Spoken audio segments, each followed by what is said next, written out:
billion budget gap. Two plans have been laid out so far. NTD Sean Marshall has more.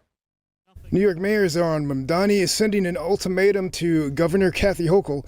He says there are two paths of fixing New York City's budget deficit.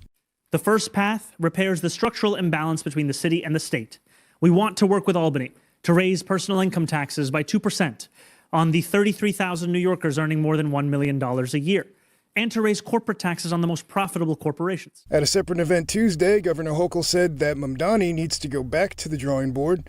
Mayors are having to do what they have to do. I'm not supportive of property tax increases.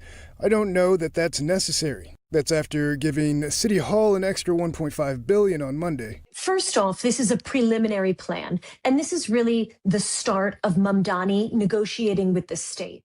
And there are two paths that we can walk. One that offers long-term stability, and a second one with significant pain that we deeply hope to avoid. My initial reaction is, it's never great when we're going to increase property taxes, but who's really going to take the hit on this? The market is really the tale of two ends. So we have the high-end luxury market. They're really looking at things, trophy properties, long-term hold. They're going to be less affected. So who's really going to be affected by the increase in property taxes? First-time buyers. And first-time buyers are already dealing with so many challenges, especially with affordability. They are much more sensitive to an increase in interest rates, volatility in the stock market, and any levels of policy change. So that's really who's going to be hit the hardest here. Once again, I'm calling for Albany to end the drain. There is no third option of failing to balance the budget. Andrew Rain, the president of the Citizens Budget Commission, also pushed back against the two-option plan. He said the best option, dig into the agency's identify spending that is helping New Yorkers and keep it, identify spending that is not helping New Yorkers and shrink it. I'm not surprised. We saw this showdown with Hochul and Albany legislatures coming.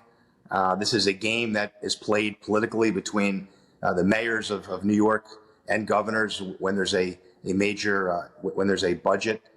However, in order to get to this point of closing the gap on both this fiscal year and the next fiscal year, we are forced to raid the rainy day fund, the retiree health benefits trust reserve, and to increase property taxes across these other years. Many outer borough residents that live in detached homes tend to have higher property tax rates versus folks who live in luxury condominiums in Manhattan.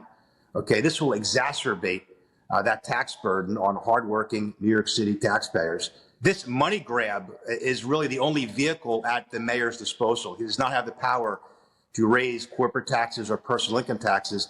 He can only raise property taxes. So this 9.5% property tax increase is concerning to a lot of hardworking New Yorkers and also the business community. The city's budget documents claim that Mamdani's budget would be an estimated $122 billion by the end of fiscal year 2026 and grow to $127 billion by 2027. Sean Marshall, NTD News. Texas is suing baby monitor company Lorax for hiding its